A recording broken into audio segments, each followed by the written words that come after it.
Hello and welcome to Ag PhD. I'm Darren Hefty. And I'm Brian Hefty. Thanks for joining us today. Well, today on the show, we're going to answer one of the most popular questions we always get. How much nitrogen does my corn actually need?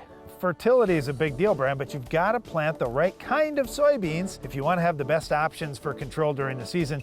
We'll debate the soybean traits like Extend, Enlist, and others on today's program. We've also got a tough to control weed of the week coming up later in the show. But first, here's this week's Farm Basics.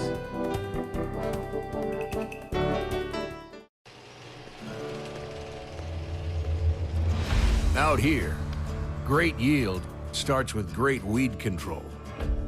That's why I choose the Roundup Ready Extend crop system, the system that makes the difference, because only I know what it takes out here. Yield's what it's all for, but keeping my fields clean all season, that's what it's all about. This is my field.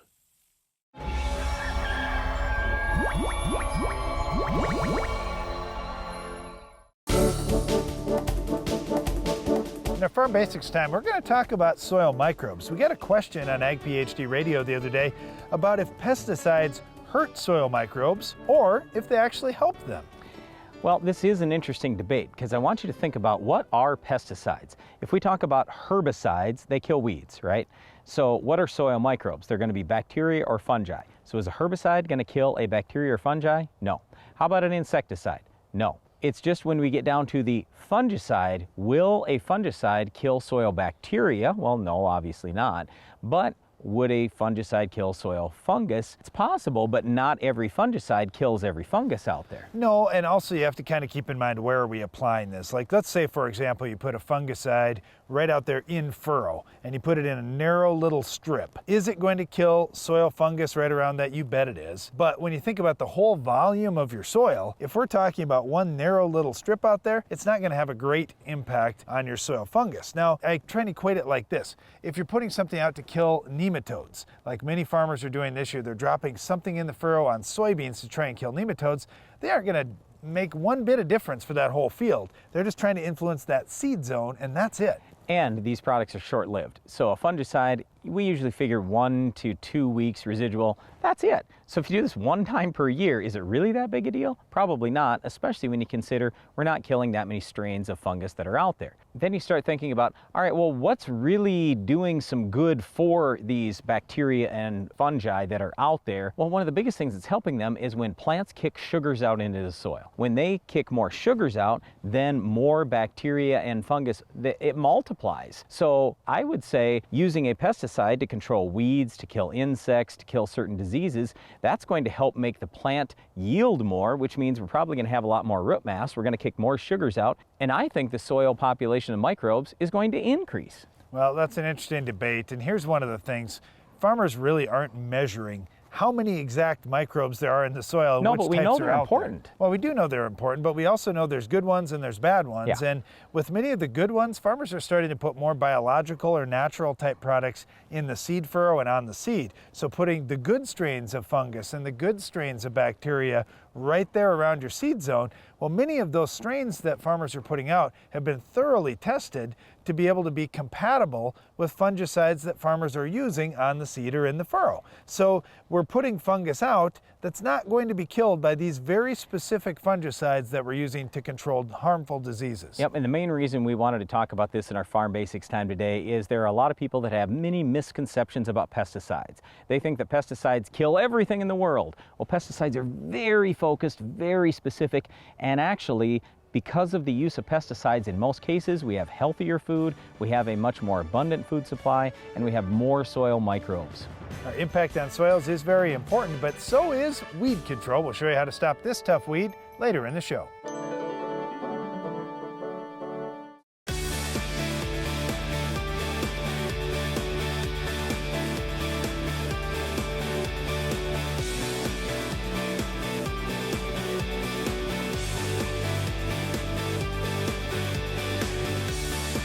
Tough, precise, efficient. Strip tillage with the Soil Warrior brings the future to your farm. Learn more at soilwarrior.com/agphd. Your planter is the single most important piece of equipment on your farm, because without a uniform stand, you can't reach maximum yield. That's why Harvest International set out to design a planter that takes advantage of the newest innovations in planter technology. Built tough for high speed and integrated with the latest precision enhancements, Harvest International planters ensure every seed you plant today puts more in your bin at harvest. Harvest International, planting the future.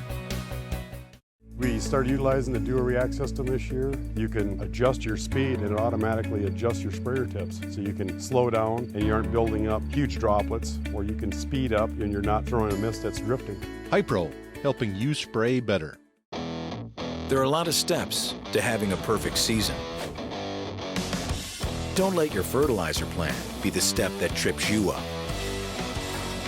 No matter when you apply fertilizer, no matter how, AgroLiquid has the experts and the products that'll help you move closer to your target and hit the bullseye.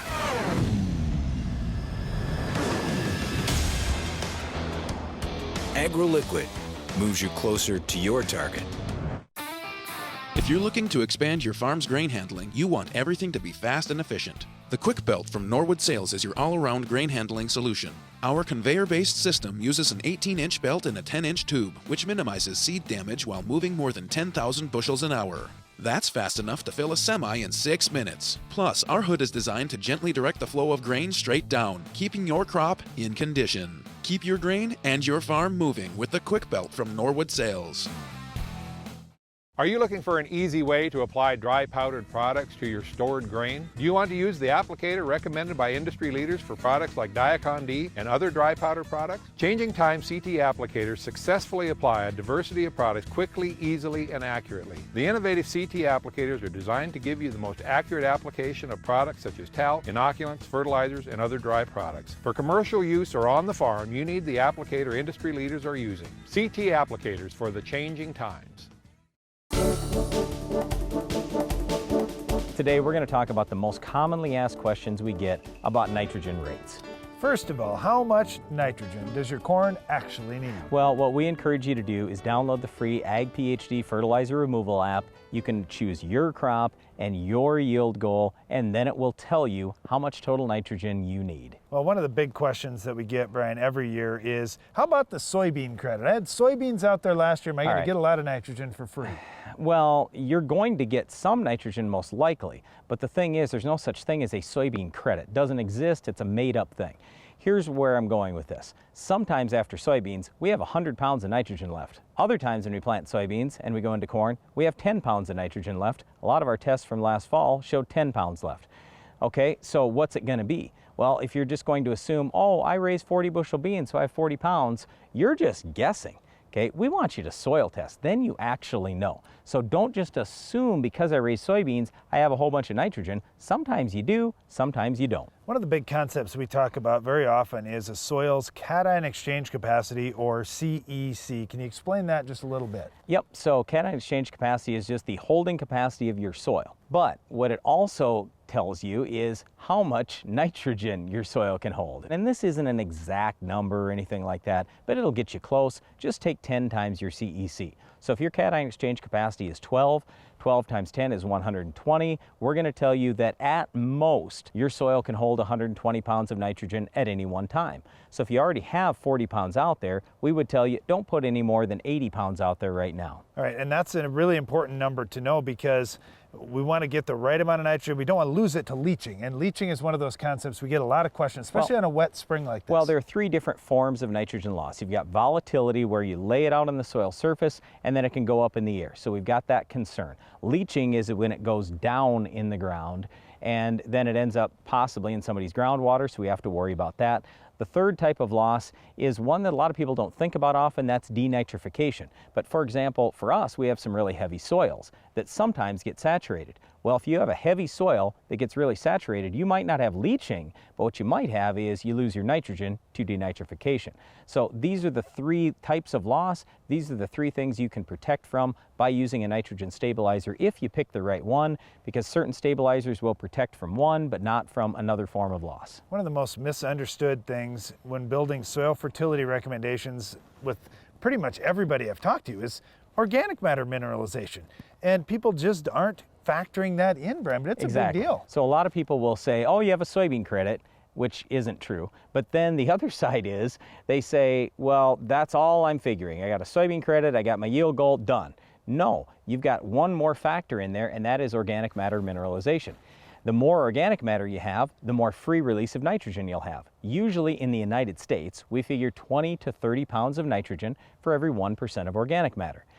So in other words, if I had 5% organic matter, that's 100 to 150 pounds of nitrogen that will come available all during the growing season. And it comes available based on heat. So is any going to be available in April or May in our area? No. But is it going to be available, some of it in July? Yes. Some of it in August? Yes. Some in September? Yes, because that's when the heat comes. Finally, Brian, we need a little bit of a chemistry lesson here because there's a lot of questions on different forms of nitrogen. What's the difference between the ammonium that we're often talking about and nitrate? Yeah, so we should have talked about this a little bit earlier when we discussed leaching. The thing you got to understand is your soil is negatively charged. Nitrate, when it's in that form, that is negatively charged. Negative and a negative repel. Of course nitrate's going to leach. On the other hand, ammonium is positively charged. A positive and a negative attract, so the ammonium is not leachable. That's the form that the plants prefer anyway, so we would like to keep nitrogen in the ammonium form longer. That's just another thing that most nitrogen stabilizers can do. As you're building your nitrogen program for your corn crop this year, start off with the free Ag PhD fertilizer removal tool. Type in what your yield goal is for your farm. It'll give you an idea of where to start with how many pounds you're actually going to need. Then you'll build that out with your applied nitrogen, nitrogen that's carried over from last year's crop that'll show up on your soil test, and then also looking at soil organic matter and estimating your release. Well, the one thing we didn't really get into detail on is how much nitrogen are you going to lose. Well, one of the ways you can lose some of your nitrogen is if you have a lot of weeds out in your field. So we'll talk about how to control this week's Weed of the Week coming up later in the show. In 1949, Morton Buildings constructed our first machine storage building to establish our bond with the farming community. Since then, our relationship has grown, and so have our product offerings. From the smallest specialized operation to the largest agricultural enterprise, we understand the needs of your business and continue to evolve to meet industry demands. Plus, when you build a Morton building, you're backed by the strongest warranty in the business. To learn more about the Morton Advantage, visit mortonbuildings.com. Why do I farm? It's just something I've always wanted to do. Something I've known since I was my daughter's age. I think about what kind of farm I'm going to hand over to her. About how I can make it more successful, more sustainable. I talk to other farmers, with agronomists, and advisors to help me make better decisions. To figure out what's working for them, and how to make it work even better for my farm. Because when you farm, you have a responsibility to keep it growing. To look at a freshly planted field, a newborn calf, even your bottom line. Then ask yourself, how do I help this grow? How can I make it even more productive? I ask myself these questions every day. Because no matter what I'm doing, I'm still a farmer.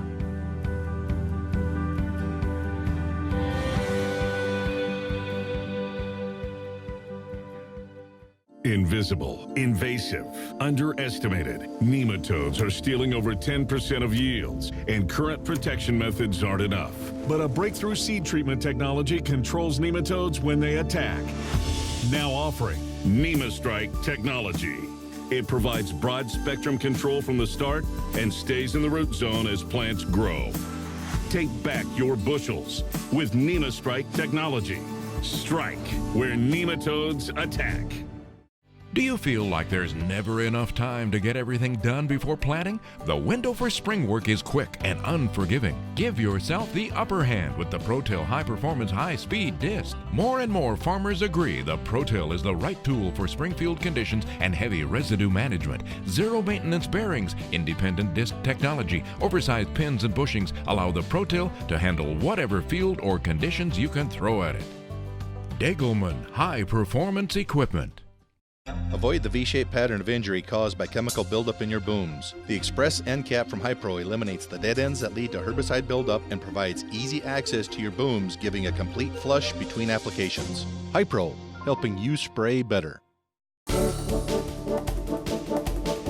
I am so excited about soybeans because we have so many different traits now to choose from to help us with our weed control. We'll discuss the traits that are on the market right now and which ones may be more beneficial for you. All right, let me first start with the old traits. Roundup Ready 2, love it. Yield is great. We can spray Roundup. The problem is Roundup isn't killing a lot of the weeds that are out there right now, the broadleaf weeds. Okay, so then you look at Liberty. There are no resistant weeds to Liberty, but the problem is the straight Liberty trait, they haven't really been breeding new genetics into that. So in my eyes, I'm not planting Roundup 2 anymore. I'm not planting straight Liberty anymore. The two traits I'm really looking at is Extend and Enlist. Let's talk about Extend, as this one's been out now for a few years. You've got the options of spraying Roundup or spraying dicamba. Dicamba has been very misunderstood around the country. It's a product we've been using really my whole lifetime, and it is pretty effective on most broadleaf weeds, but it's not bulletproof. You can't just say, well, I'm going to spray it any time of the day. You've got some restrictions on that now, and you have to look those up before you apply. In fact, you have to look them up within a week of when you're going to apply, just to be sure things haven't changed and more options aren't out there for you. Let's just put it this way. You've got to spray in the daylight hours and finish up your spraying at least a couple hours before sunset.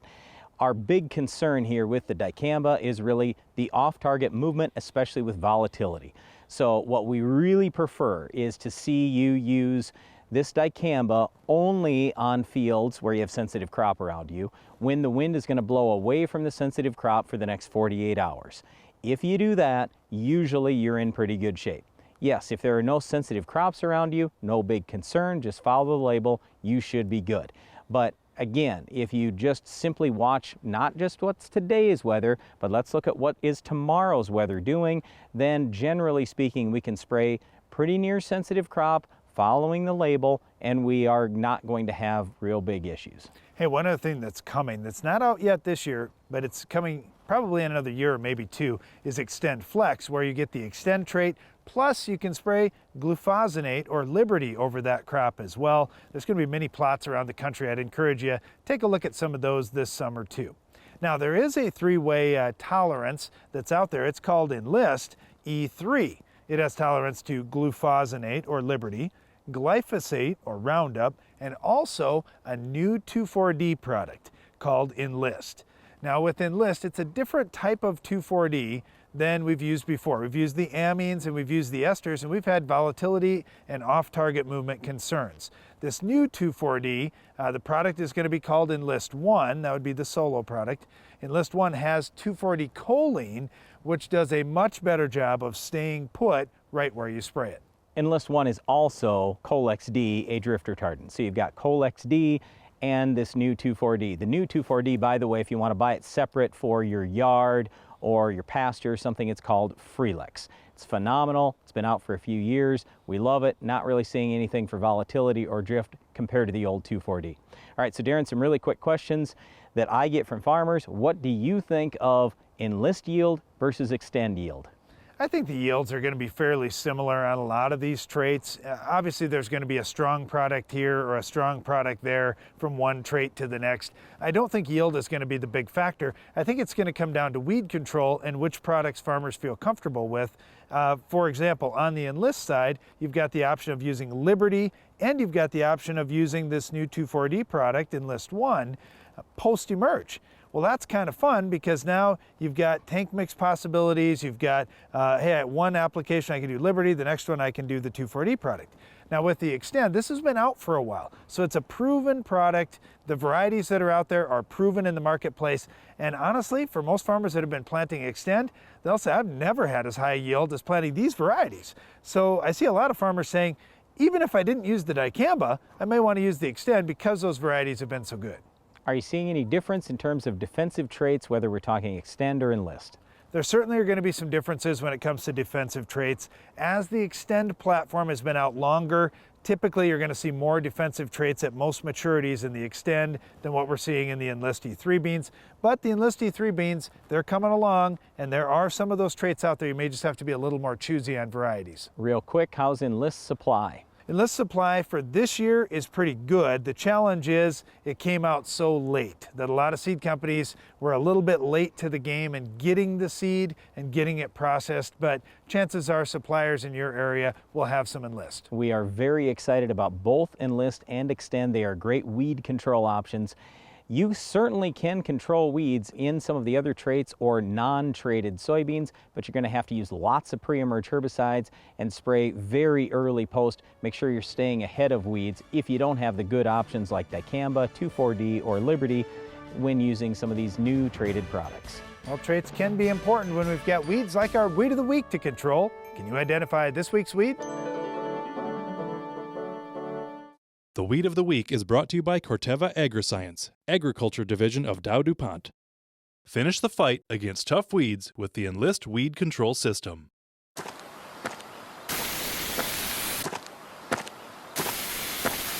Weeds are tough, but we're tougher. With unrivaled weed control, reduced drift, and near zero volatility. So, who's tough now?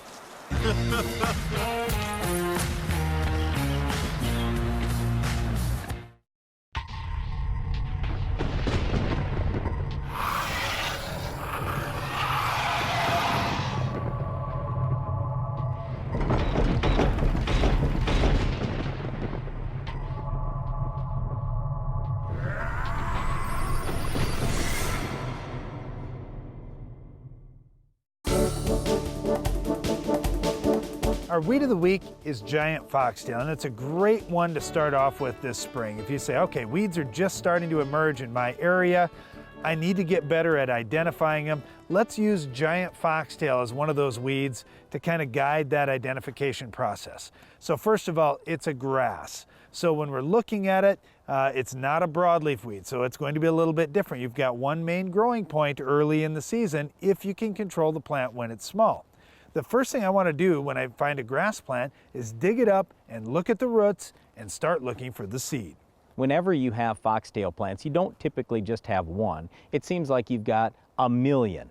So with foxtail, they can get started early in the spring, even giant foxtail, and you can see a lot of moisture loss, a lot of nutrient loss really quickly. What we are most concerned about here is that you get that pre-emerge herbicide done or that you spray post-emerge when these weeds are very, very small. We just don't want them to get any size to them. It's not that we can't kill them, because there are plenty of ways to kill them. It's just simply we're losing a lot of nutrients and water.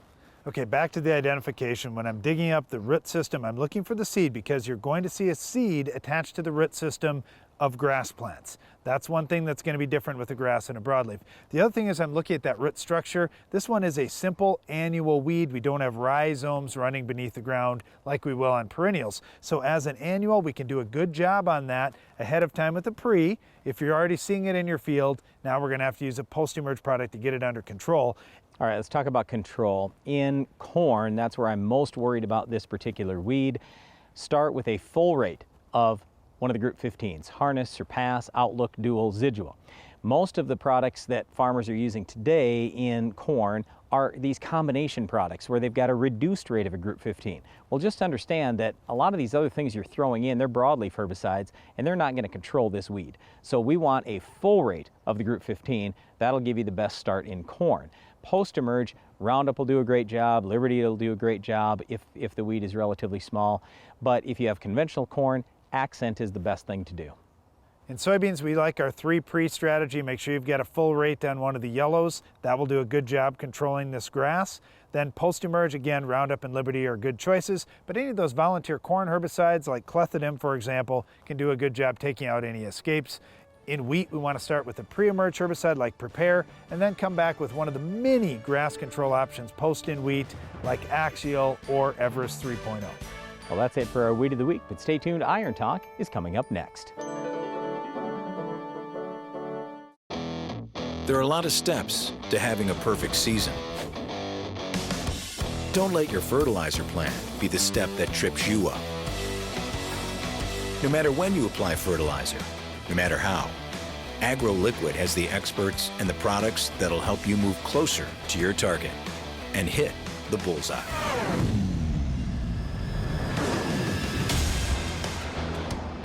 AgroLiquid moves you closer to your target. At Estes Performance Concaves, we know how valuable your time is at harvest. That's why we designed the new XPR concave system. The XPR system is the #1 performance concave system on the market, surpassing the rest in both speed and efficiency, ensuring every last grain from your field gets into your tank. Plus, XPR concaves work for all row crops. No more changing concaves, meaning you have less downtime. Take back your bushels this harvest. Get Estes Performance Concaves in your combine today. Your planter is the single most important piece of equipment on your farm, because without a uniform stand, you can't reach maximum yield. That's why Harvest International set out to design a planter that takes advantage of the newest innovations in planter technology. Built tough for high speed and integrated with the latest precision enhancements, Harvest International planters ensure every seed you plant today puts more in your bin at harvest. Harvest International, planting the future.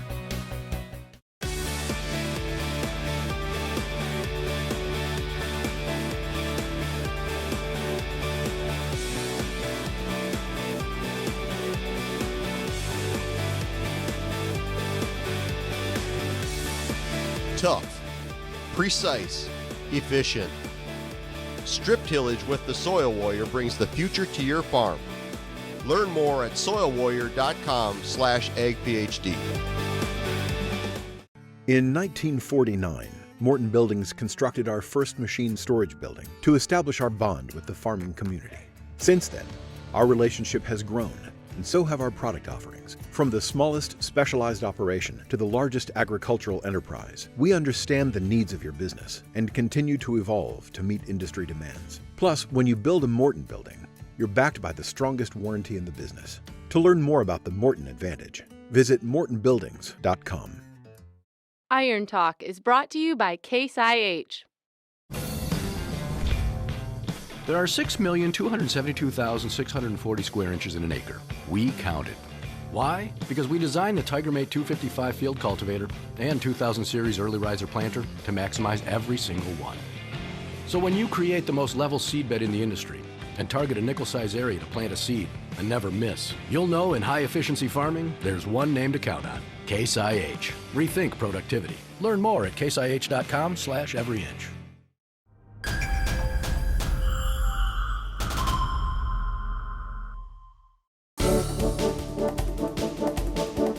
We'll talk about one of the newest innovations for insect protection in today's Iron Talk. As dry insecticide boxes have ceased to be standard equipment on new planters, several alternatives have appeared in the market. One of the newest options you have is the Thrive 3D system from FMC.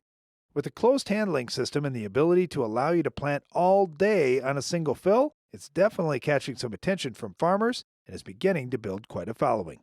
The big functional difference from anything else in the marketplace is that it turns liquid insecticide into a foam that covers 50 times or more the surface area in the furrow for improved insect control. The other changes compared to mixing 5 gallons of water with about 5 ounces of liquid insecticide are exciting too. You won't be constantly filling tanks during the day. Even with a 24-row planter, you won't outplant the system and need multiple fills. Plus, with the increased speeds of modern planters, the Thrive 3D system places an accurate dose in the furrow regardless of speed. The other big benefits are that there is no product handling, no measuring or mixing that you have to do. And with Thrive 3D, there's no tank agitation to watch or manage. It's a very simple and effective system, and FMC runs programs to help offset the cost of equipment too. If you're looking for a way to apply insecticide and potentially fungicide as well with your planter, Thrive 3D is a system to consider for your farm. That's all for today's Iron Talk, and now back to the show. Well, that's our time for today. We certainly hope you have enjoyed our show. If you're looking for more agronomic information, we'd encourage you to subscribe to the Ag PhD magazine. Just go to agphdinsider.com. And don't miss the next Ag PhD TV show. We'll have another Weed of the Week, Farm Basics, Iron Talk, and a whole lot more. I'm Darren Hefty. And I'm Brian Hefty. Thanks for watching Ag PhD.